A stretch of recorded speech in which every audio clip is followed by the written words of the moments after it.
It's made up of a few different knots, and it's dead useful for mechanical advantage. So it's called the trucker's hitch.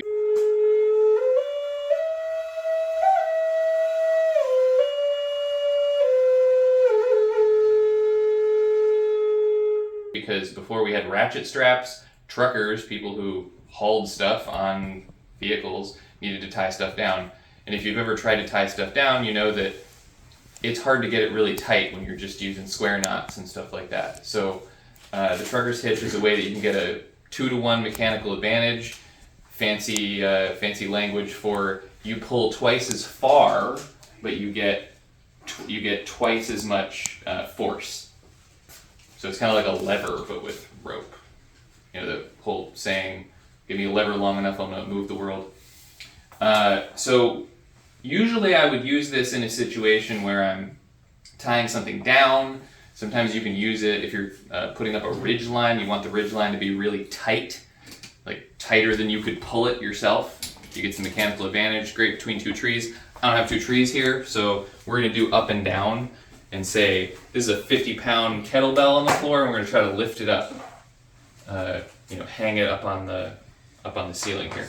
So the first step in the trucker's hitch is to hitch one end of your rope to an object.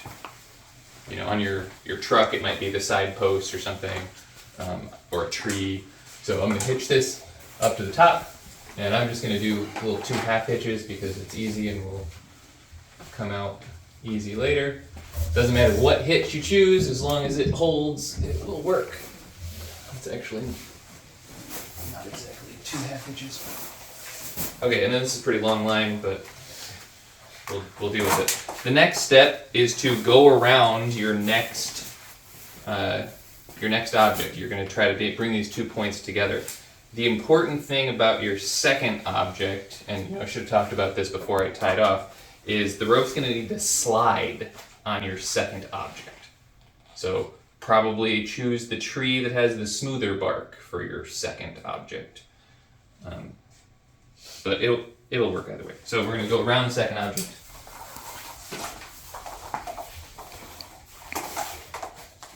There's a lot more rope here than necessarily needed. But... Now this is where you get the mechanical advantage. Somewhere up here, you can do it down here too, but in this case I'm going to do it up here. You're going to tie it's not a slip knot. Running slip knot. Running slip knot? Anyway, you're gonna turn the ignition on loop, and you're gonna lay that down on this end towards your second side, and pull a loop through. So it's just an overhand knot, except you're pulling through a bite. And now you're gonna take the other end of your rope. This is an absurd amount of rope. You're gonna go through the loop. You're basically making a pulley system here. In fact, if you had a pulley, if you had like a block and tackle or something, you could hook it on there and it'd be much smoother. In this case, I also could have run this just over my tie-off point again, just as an example. But this is the classic trucker's hitch. Tie off, go around something, come back to a loop, and now you just pull down, and I've got 2-to-1 mechanical advantage to lift up this. Okay, now this is the tricky part.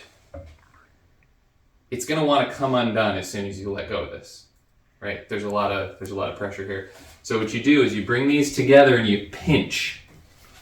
If you pinch it, you get enough friction that it doesn't come out right away. And now, while you have it pinched, you're going to tie a half hitch around the end here. And I usually just do a slipped half hitch, and you run that right up against there. And then this end you can do a few things with. You can tie a half hitch with that loop, or what I like to do, kudos to that one woman from Boulder Outdoor School. This is you can lock this off by throwing a half hitch around the loop. I love this. I use it for backpacks and stuff because you have this loop that now is just a nice handle, and also this won't slip out. Any questions? What's it used for? Besides lifting kettlebells. Yeah, you can lift kettlebells with it, which is nice. The thing that I use a trucker hitch for most often in fieldcraft is tying up a ridgeline. Because you want that ridgeline to be nice and tight so your tarp doesn't sag. Especially if it's a long run, you need it to be real tight. But the other use that I have, if you're moving, if you're trying to tie stuff down in your car, especially if you got like a roof situation, you're trying to put a mattress on top of your car, a trucker hitch is a great way to make sure it's real tight. So the same thing, just horizontal. Just horizontal, between two trees. Between two things. And so in this case, we're lifting something, but in the case of tying something down, you're just making it tighter. You're compressing it down more. So I use this all the time. I'll tie it again so people can see. Repetition is the mother of memory. You can kind of see the action of how that works. I'll just take this all the way out so people can see it. There's other knots that you can tie for this loop. This is the easiest one, but it also can get jammed. You can do an alpine butterfly here. You can do like a figure eight on a bite. A few different things you can do here. This one works pretty well and it's fast, but especially if you're tying with smaller line and you're doing really heavy pull, in fact, it kind of burns the rope a little bit. You got to be careful of that. See, it melted the rope a little bit, pulling on it. Friction burns. So we'll just start from the beginning here. Yeah, well, it's at the end. Cut it off.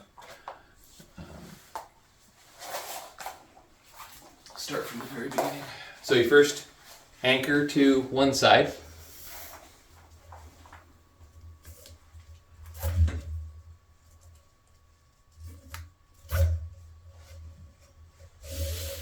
Go around the second side.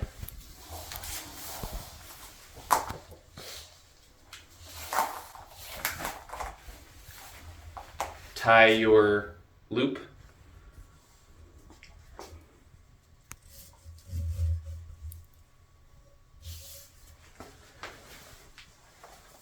Come back up through your loop.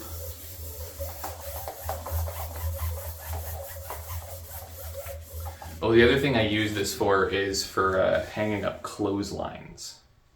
If I'm drying gear, I did this after man camp just recently. We got snowed on, and so all of my gear was soaking wet. And when I came home, I tied a ridge line up in my office, and then you lift. I'm not going to go all the way up because I don't want to melt this rope again. Here we go. And now that it's tight, the tricky part, you got to tie a half hitch around here. Get a pinch. See if you can get that on the camera. I'm trying. Pinch there. Okay.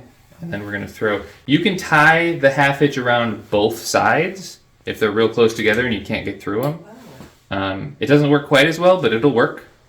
But I usually just do it around this one line. Hopefully you can get that on the camera. And then just to illustrate, you could just tie this off like that, another half hitch. That works fine too. But I usually like to throw the half hitch around that. So that's the locking half hitch. This is the locking half hitch, yeah. Marlin's spike work nice too. Thank you. Yep. So that is the trucker's hitch. Excellent. This is what people did before we had ratchet straps. Very nice. Any questions? Anybody? Wait, did you stop it? Say like, share, subscribe. Oh yeah, like, share, and subscribe. And buy me a coffee. And buy John a coffee. Yeah. No, not me. I don't drink coffee.